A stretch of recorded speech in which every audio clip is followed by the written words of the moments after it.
Right now as you watch this video, there are people your age who started with less than you, who know less than you, who have fewer connections than you, yet they're living the life you dream about. They've cracked a code that remains invisible to 99% of the population. They didn't get lucky. They didn't inherit wealth. They didn't stumble into success. They discovered something that turns ordinary humans into unstoppable forces of nature. Here's what's disturbing. You've been told that talent is rare, that genius is born, that mastery is reserved for the chosen few. This is the greatest lie ever sold to humanity. The truth is far more unsettling and infinitely more hopeful. Every single master who has ever lived, from Leonardo da Vinci to Steve Jobs, from Einstein to Oprah, followed the exact same blueprint. A blueprint that's been hiding in plain sight, waiting for someone brave enough to follow it. But here's the catch. This blueprint requires you to abandon everything you've been taught about success. It demands you reject the shortcuts, ignore the hacks, and commit to a path that most people find too terrifying to walk. Are you ready to discover why most people live lives of quiet desperation, while a select few achieve the impossible? The book in front of us today is Mastery by Robert Greene, and it's not just another self-help book gathering dust on your shelf. This is the definitive manual for human transformation, the result of decades of research into the minds of history's greatest achievers. Greene didn't just study successful people. He reverse-engineered the precise mental and behavioral patterns that separate masters from mediocrity. This book is your key to unlocking what Greene calls your life's task, that unique combination of your deepest inclinations and the world's greatest needs. But more than that, it's a complete rewiring of how you approach learning, growth, and the very concept of human potential. For the next 2 hours, we're not just going to read a book. We're going to deconstruct the very operating system running your life and install a new one. You'll discover why everything you've been told about talent is wrong, how to find mentors who will accelerate your growth by decades, and most importantly, how to develop the kind of intuitive mastery that makes the impossible seem effortless. Let's begin the upgrade. We're about to embark on a 6-stage journey of transformation. In Chapter 1, we'll discover your calling and uncover the life's task that will give your existence profound meaning. In Chapter 2, we'll learn to submit to reality and master the art of the ideal apprenticeship. Chapter 3 reveals how to absorb the master's power through the mentor dynamic that accelerates learning beyond what you thought possible. In Chapter 4, we'll develop social intelligence to see people as they truly are, not as you wish them to be. Chapter 5 awakens your dimensional mind and unlocks your creative active potential. Finally, in Chapter 6, we'll fuse the intuitive with the rationale to achieve true mastery. Each chapter builds upon the last, creating a complete transformation from someone who reacts to life to someone who masters it. Let's go on this journey together, one chapter at a time. Chapter 1. Discover your calling. The life's task. What if I told you that buried deep within your childhood memories lies the exact blueprint for your life's greatest achievement? What if the things that fascinated you before the world told you they weren't practical contain the seeds of your destiny? Greene opens with a revolutionary concept. Every human being is born with a unique combination of DNA, brain chemistry, and life experiences that point toward their life's task. This isn't some mystical calling from the universe. It's a practical, identifiable pattern that emerges when you pay attention to what naturally draws your interest and energy. Think of your life's task like a river. Most people spend their lives swimming against the current, exhausting themselves trying to be someone they're not. But masters learn to identify their natural current and swim with it, moving faster with less effort than everyone else. Your life's task has 3 components: your primal inclinations, your unique perspective, and your particular way of learning. Your primal inclinations are those activities and subjects that captured your attention as a child before society programmed you to ignore them. Your unique perspective is the distinct way you see the world based on your experiences. Your particular way of learning is how your brain naturally processes and organizes information.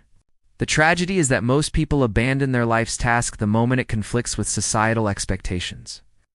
They choose security over authenticity, fitting in over standing out. They become what Greene calls the living dead, technically alive but spiritually bankrupt. Consider Charles Darwin. As a child, he was obsessed with collecting beetles, rocks, and studying nature. His father wanted him to become a doctor, but Darwin was terrible at it. He was failing at everything that was supposed to matter. But that childhood fascination with nature, that was his life's task calling. Instead of forcing himself into a medical career, Darwin followed his primal inclination. He became a naturalist, and that obsession with understanding the natural world led him to develop the theory of evolution, one of the most revolutionary ideas in human history. Now think about your own life. What activities made you lose track of time as a child? What subjects did you find endlessly fascinating before adults told you they weren't practical? What problems do you find yourself naturally drawn to solve? These aren't random interests, they're clues to your life's task. Right now, take a mental inventory of your childhood fascinations. Don't judge them as practical or impractical. Simply observe what consistently captured your attention. Write down the top 3 activities or subjects that made you feel most alive as a child, and ask yourself, how could these interests be transformed into a meaningful career or life purpose in today's world? Remember, your life's task isn't necessarily about becoming famous or making millions. It's about aligning your deepest nature with meaningful work that serves the world. But here's the problem. Even if you identify your life's task, how do you develop the skills to actually master it? How do you go from recognizing your calling to becoming undeniably excellent at it? That's where Chapter 2 comes in, and it's going to challenge everything you think you know about learning. Chapter 2. Submit to reality, the ideal apprenticeship. Why do most people quit before they ever develop real skill? Because they've been fed the most dangerous lie in modern culture. That learning should be easy, fast, and immediately rewarding. Greene introduces us to the concept of the ideal apprenticeship, and it's the opposite of everything our instant gratification culture teaches. The ideal apprenticeship is a systematic approach to skill development that requires what Greene calls submitting to reality. What does this mean? It means accepting that mastery takes time, that the learning process is often uncomfortable, and that there are no shortcuts to genuine expertise. Most people approach learning like tourists. They want to see the highlights without doing the work. Masters approach learning like immigrants. They're committed to staying and adapting no matter how difficult it gets. The ideal apprenticeship has 3 distinct phases. First is the deep observation phase, where you watch and absorb everything around you without trying to prove yourself. Second is the skills acquisition phase, where you focus intensely on developing the fundamental skills of your field. Third is the experimentation phase, where you begin to add your own creative elements to what you've learned. Think of it like learning to drive. First, you observe experienced drivers and understand the rules of the road. Then you practice the basic skills, steering, braking, accelerating, until they become automatic. Finally, you develop your own driving style and can handle unexpected situations. The key insight is that each phase requires a different mindset. In deep observation, you need humility and patience. In skills acquisition, you need discipline and focus. In experimentation, you need creativity and courage. Look at how Benjamin Franklin approached writing. As a teenager, he knew he was a terrible writer, but he was determined to improve. He didn't take a quick online course or read a book about writing tips. Instead, he created his own apprenticeship system. Franklin would read articles by excellent writers, take notes on their arguments, then set the articles aside for a few days. Later, he would try to rewrite the articles from memory, then compare his version to the original. He would identify exactly where his writing was weaker and why. He did this for months, systematically building his skills through deliberate practice. This is submitting to reality. Franklin accepted that becoming a great writer would require sustained effort and systematic practice. He didn't look for shortcuts, created a learning system, and committed to it completely. Now think about your own approach to learning. You submit to reality, or do you constantly look for the easy way? When you encounter difficulty, do you lean in or look for an escape? Your answers reveal whether you have the mindset of a master or the mindset of the masses. Identify the most important skill you need to develop in your field. Now design your own apprenticeship system. What would deep observation look like? Who are the masters you could study? What are the fundamental skills you need to practice?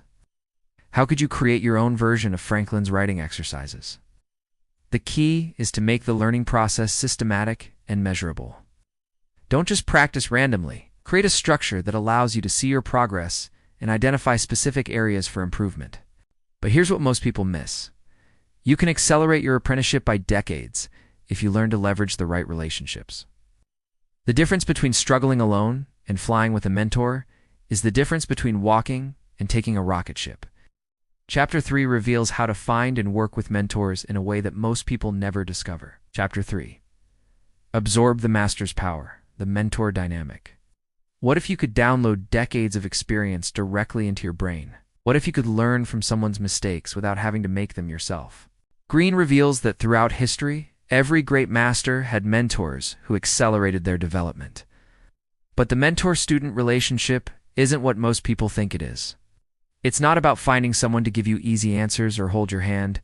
It's about finding someone whose mind you can study and whose experience you can absorb. The ideal mentor dynamic has 4 stages. First is the apprenticeship stage, where you focus on learning the basic skills and knowledge of your field. Second is the creative active stage, where you begin to experiment and develop your own approach. Third is the mastery stage, where you've internalized your mentor's knowledge so completely that you can surpass them. Fourth is the mentor stage, where you become a guide for others. But here's the crucial insight. Your mentor doesn't have to be a person you know personally.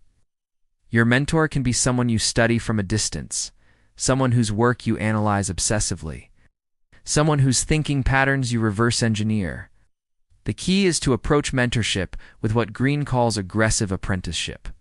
This means you don't wait for someone to teach you. You actively seek out opportunities to learn from masters in your field. You study their work, analyze their strategies, and find ways to expose yourself to their thinking. Consider how Steve Jobs learned from Edwin Land, the founder of Polaroid. Jobs never worked directly for Land, but he studied him intensively. He read everything Land wrote, analyzed Polaroid's product development process, and even visited Land at his lab.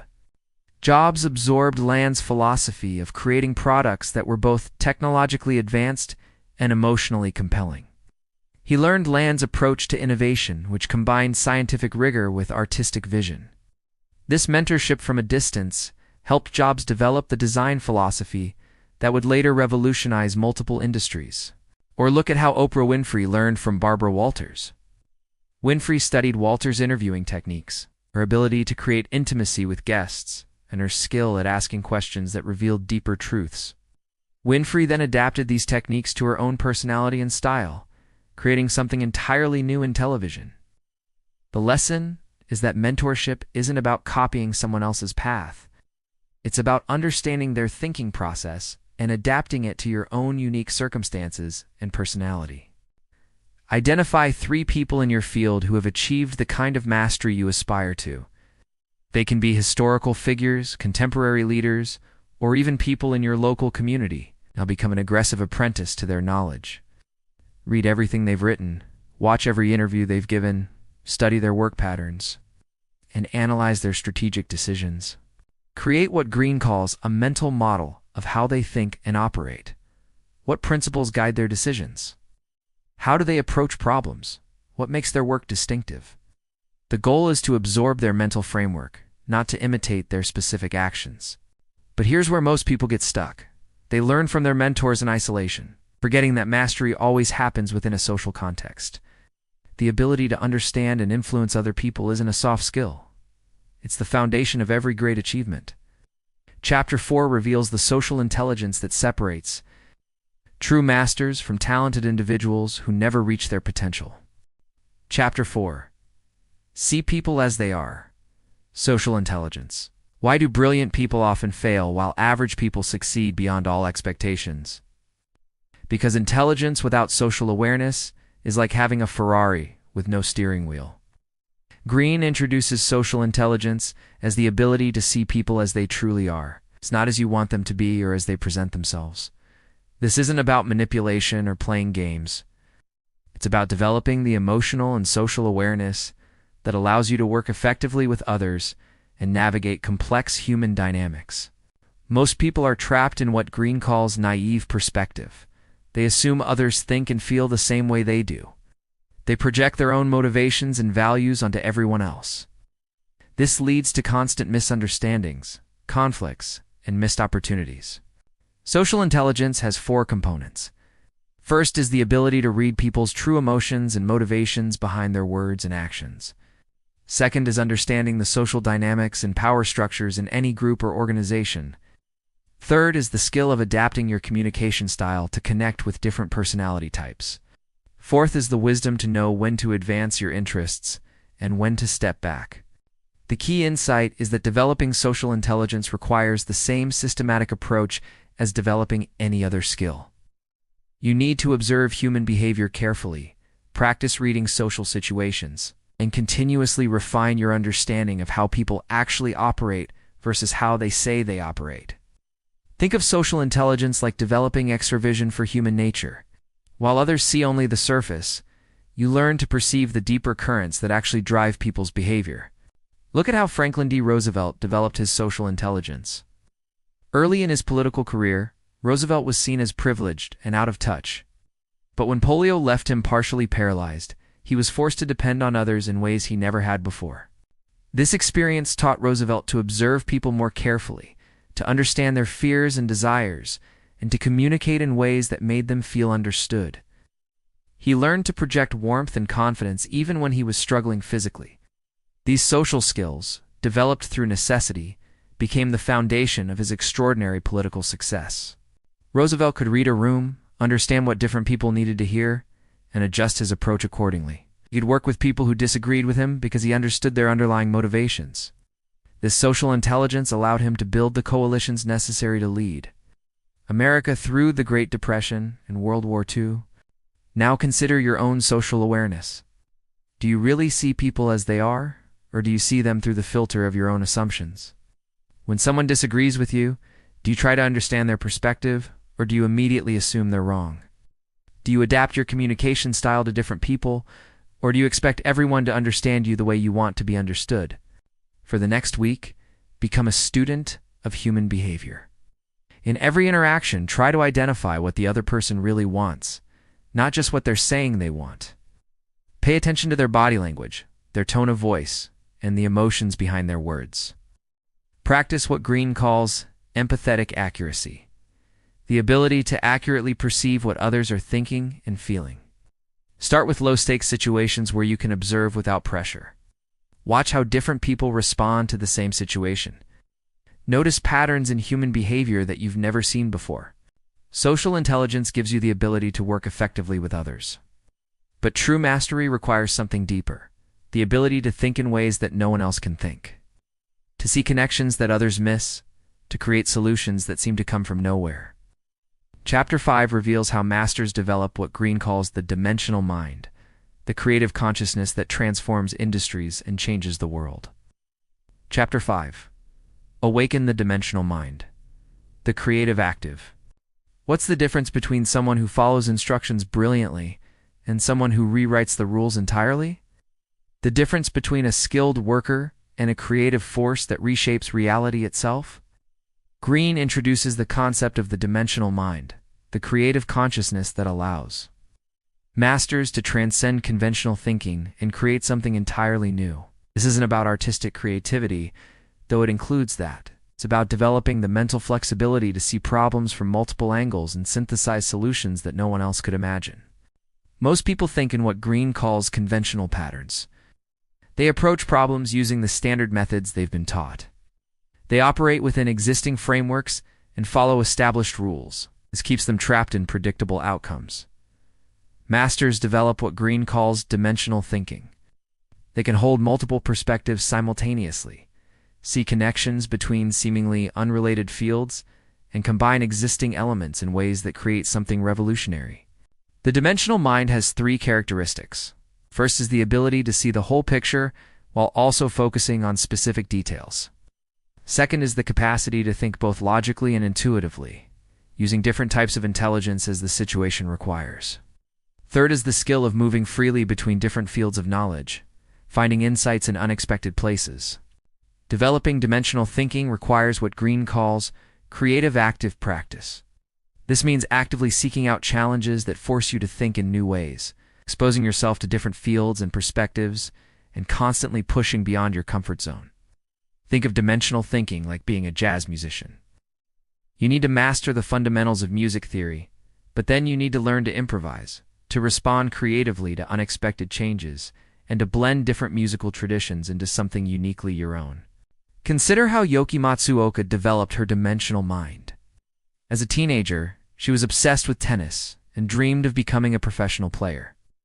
When an injury ended her tennis career, she could have simply chosen a new field and started over. Instead, Matsuoka began to see connections between tennis and other disciplines. She studied computer science, neuroscience, and robotics, always looking for ways to apply her understanding of human movement and learning from tennis to these new fields. This dimensional thinking led her to pioneer the field of neurorobotics, creating robots that can learn and adapt like the human brain.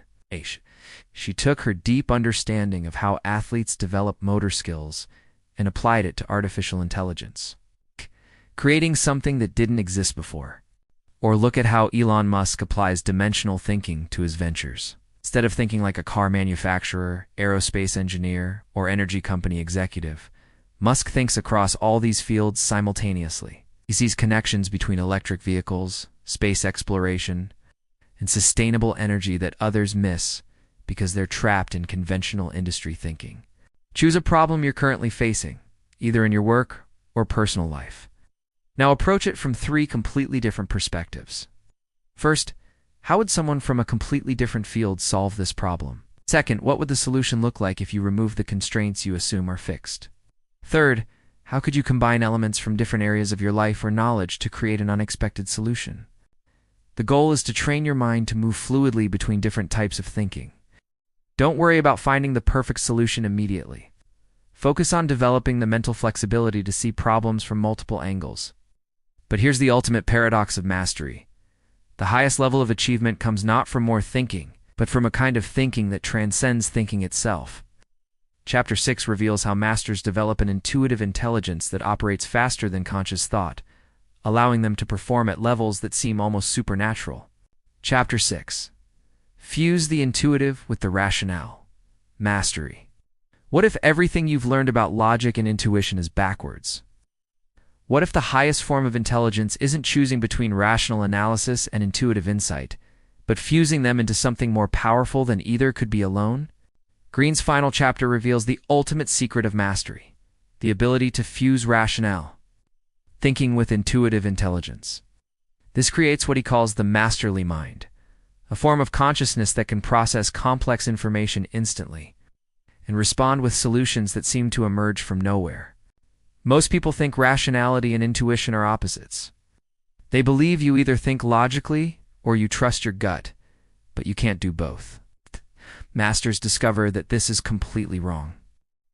The highest form of intelligence combines deep analytical knowledge with finely tuned intuitive perception. Here's how it works. Through years of focused practice and systematic learning, masters develop what Greene calls fingertip feel for their domain.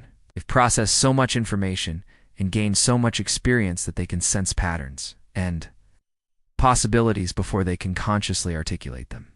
But this isn't mystical or magical. It's the result of the brain's ability to process information below the level of conscious awareness. When you've truly mastered a field, your unconscious mind can analyze complex situations and generate insights faster than your conscious mind can follow. The fusion of intuitive and rational thinking has 3 stages. First is the rational stage, where you systematically build your knowledge and analytical skills. Second is the intuitive stage, where you learn to trust your unconscious pattern recognition. Third is the mastery stage, where rational analysis and intuitive insight work together seamlessly. Think of this like a master chef who can taste a complex dish and instantly know what ingredients to add to improve it. They're not guessing randomly. Their conscious knowledge of flavors, cooking techniques, and ingredient interactions has become so complete that their unconscious mind can process these variables instantly and generate accurate insights. Consider how Warren Buffett makes investment decisions. Buffett has spent decades studying businesses, financial statements, and market dynamics. He's built a vast database of knowledge about what makes companies successful or fail. But when Buffett evaluates a potential investment, he doesn't just run spreadsheets and calculate formulas. He also relies on what he calls his gut feeling about a business. This isn't random intuition. It's his unconscious mind rapidly processing thousands of data points based on his decades of experience. Buffett can often sense whether a business is healthy or troubled within minutes of meeting the management team. His rational analysis confirms or refines these initial impressions. But the insight often comes from the fusion of his analytical knowledge with his intuitive pattern recognition. Or look at how great athletes perform under pressure. A tennis player like Roger Federer doesn't consciously calculate the optimal angle and spin for every shot. Through thousands of hours of practice, he's developed the ability to instantly perceive the situation and respond with the perfect technique. But this intuitive performance is built on a foundation of rigorous technical training. Federer spent years analyzing his technique, studying his opponents, and refining his strategic understanding. The intuitive mastery emerged from the rational foundation. Think about an area where you have significant experience and knowledge. It might be your profession, a hobby you've pursued for years, or a skill you've developed extensively. Now pay attention to moments when you just know something without being able to immediately explain why. Instead of dismissing these intuitive insights, start documenting them. What patterns are you sensing that you can't yet articulate? How often are these gut feelings accurate? Begin to trust this unconscious intelligence while continuing to develop your analytical skills. The goal is to create a feedback loop between your rational and intuitive faculties, using each to refine and enhance the other. This brings us to the ultimate question. Now that you understand the complete path to mastery, what will you do with this knowledge? Will you join the vast majority who find excuses to avoid the difficult path, or will you become one of the rare few who commit to the journey of transformation? We've traveled together through 6 stages of human development, from discovering your calling to achieving true mastery. But this isn't just an intellectual journey. This is a blueprint for completely transforming how you approach your life, your work, and your potential. Let's be honest about what we've discovered. The path to mastery isn't easy. It requires you to abandon the comfort of mediocrity and commit to a process that most people find too demanding. It demands that you submit to reality instead of looking for shortcuts. It requires you to seek out mentors and learn from them aggressively. It challenges you to develop social intelligence that allows you to work effectively with others. It pushes you to think dimensionally and creatively. Ultimately, it asks you to fuse rational analysis with intuitive wisdom. But here's what makes this journey worth every moment of difficulty. Mastery isn't just about achieving external success. It's about becoming the person you were meant to be. It's about aligning your deepest nature with meaningful work that serves the world. It's about developing capabilities that most people never imagine are possible. Every master who has ever lived has walked this same path. They've faced the same choices you're facing right now. They've encountered the same resistance, the same temptations to quit, the same moments of doubt. The only difference is that they kept going when others stopped. So here's your moment of choice. You can close this video and go back to your normal routine, letting this knowledge fade into the background of your life. Or you can make a different decision. You can choose to begin your own journey toward mastery, starting today, starting with the next action you take. The world needs what you have to offer, but only if you're willing to develop it fully. Only if you're willing to discover your calling, submit to reality, find mentors, develop social intelligence, awaken your dimensional mind, and fuse the intuitive with the rational. Now, your journey toward mastery begins with a single step, but it leads to a life of profound meaning and extraordinary capability. The choice is yours, and the time is now. If this video has inspired you to begin your own path toward mastery, I'd love to hear about it in the comments below. Share what you discovered about your own calling, or let me know which chapter resonated most deeply with you. And if you want more content that helps you unlock your full potential, subscribe and hit the notification bell, because we're just getting started on this journey together. Remember, you weren't born to be ordinary. You were born to master something that matters. Now go make it happen.